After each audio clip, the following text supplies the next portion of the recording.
Hello everyone, welcome to the last lecture in the research component of RWA. In this lecture, I will be discussing the structure of the federal court system and case law. In class, we will review some of the material. We will be doing some class work with case law as well as some work with citators. This is the basic structure of court systems in the United States. You start at the bottom of the pyramid and work your way up to the court of last resort. The courts at the various levels may have different names based on jurisdiction. One of the best resources to look at when you're checking to see what a particular court is referred to is actually the Blue Book. This is a diagram that I like to provide because it provides so much information about the different courts and how they work together.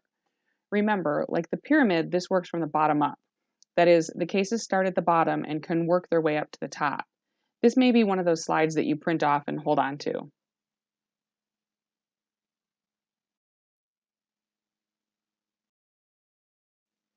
So I will focus most of my attention on the federal courts because you can apply the structure to all of the state courts as well. There may be some title changes, as we'll discuss later in the lecture. Trial courts are where it all begins. They are the lowest level of court and handle all sorts of legal issues. Each state has anywhere from 1 to 4 federal district courts. Michigan, for example, is divided into the Western and Eastern districts. The cases heard in the federal circuit courts are reported in the federal supplement.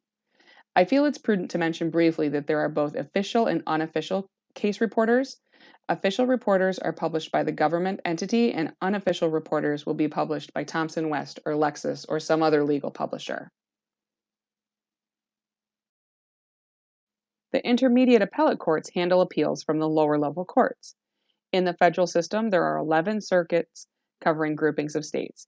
Cases in these courts are reported in the Federal Reporter.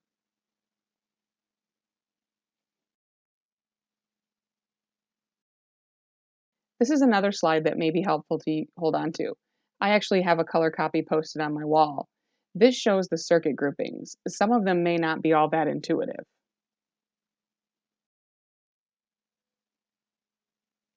At the top of our court pyramid is the court of last resort. For the federal system, that's going to be the United States Supreme Court. The U.S. Supreme Court will hear cases on appeal from the lower level courts. As you learn in civil procedure, they are a court of limited jurisdiction, and there are few cases that actually make it that far. These cases are reported in 3 different reporters, each listed on the slide. When I'm personally tracking a Supreme Court decision, I actually use a website called SCOTUS blog. It can be found at www.scotusblog.com. It will provide you a layman's analysis of the case, the status, and links to amicus briefs, oral argument transcripts, and opinions. It's a free resource that shouldn't be overlooked.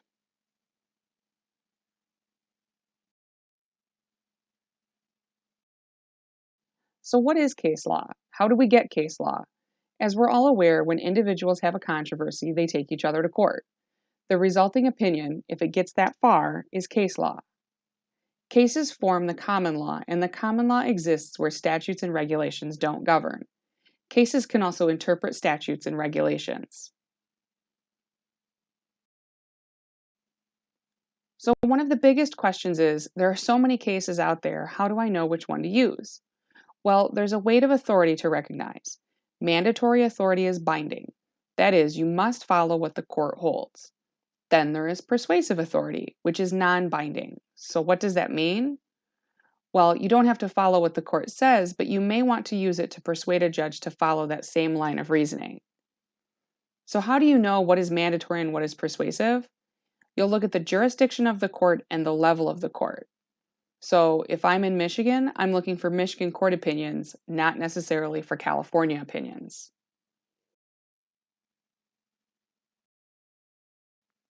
So where are these cases?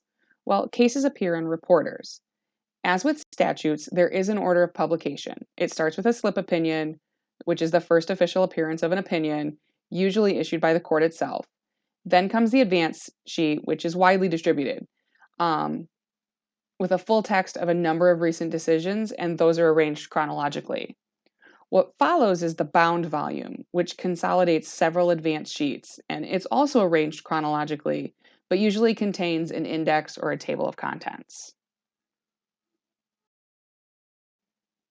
There are official and unofficial reporters. The differences are listed on the slide.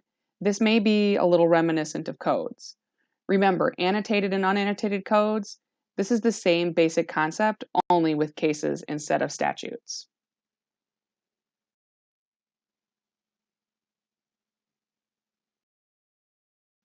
So each system may publish their own cases. Think of the US Supreme Court again. There's a reporter that only publishes SCOTUS decisions.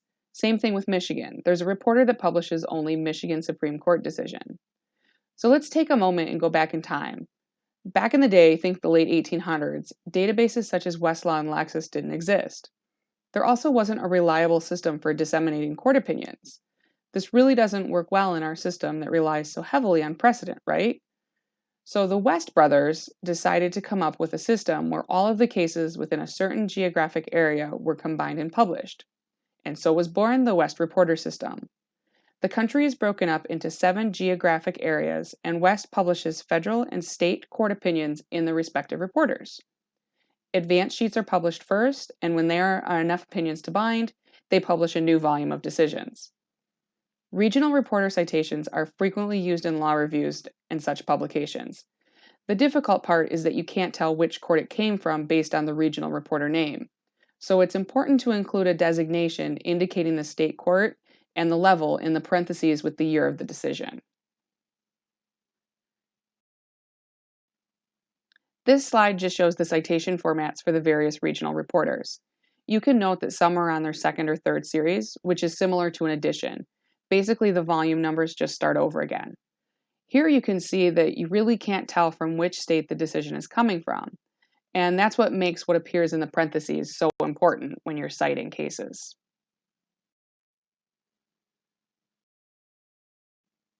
So the following few slides compare the names of 2 state-level court systems, Michigan and New York. The functions are the same, but the titles differ. Again, if you want to see what a court's name is, a great resource is the Blue Book.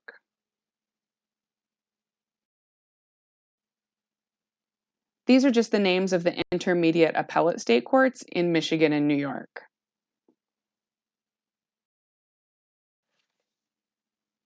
And here are the courts of last resort for Michigan and New York.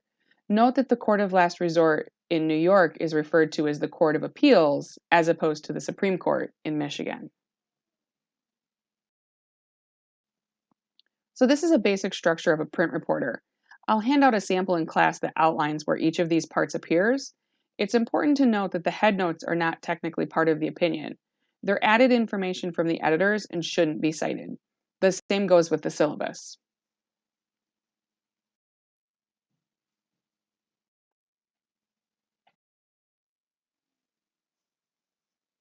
Unpublished opinions. These can prove to be very confusing. You may ask yourself, how do we know about unpublished opinions if they aren't published? Well, they're published, but they're designated as unpublished by the court.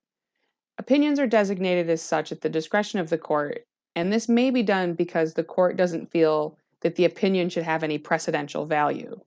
Sometimes it's because the application is so specific that the court doesn't see how it could possibly be of use to any other party. And some say that cost plays a role in the court's decision to publish a decision. Students frequently have uneasy feelings about unpublished opinions. Please feel free to bring them up in class. What I need to tell you is that unpublished decisions should not typically be cited. It's important to check the court rules in your jurisdiction to determine whether you can cite an unpublished case, and if so, how you should cite it.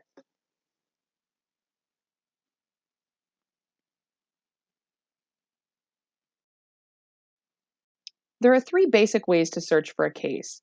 You can search with a case in hand, which means someone just gives you a case with a citation. Another is to use headnote outlines. So if you're already in a case, you can locate similar cases by looking at the headnotes. And another way, and the way you're probably all familiar with using now, is by using search terms and filters to track down a case. A question that may still be going through your mind is, so how do I find the cases that I need? I've mentioned it before in class, but West and Lexis have created systems that essentially link similar cases. These are the topic and headnote systems, and we'll see examples in our homework of what these look like and how they function. I like to think of them as really fancy tables of contents or indexes.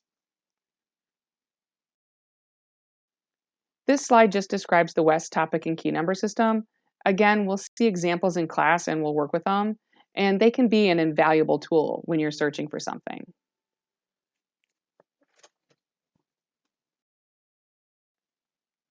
You can access the Westlaw list of topics and key numbers by going to Westlaw Next, then to Tools, and then to the West key number system.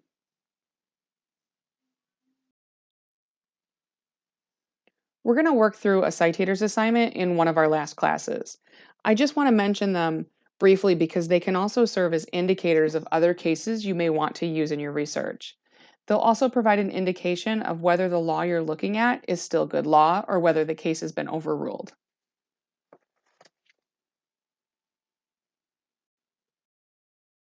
All right, so in class we'll have some discussion of case law and then we're going to work through an in-class exercise. See you in class.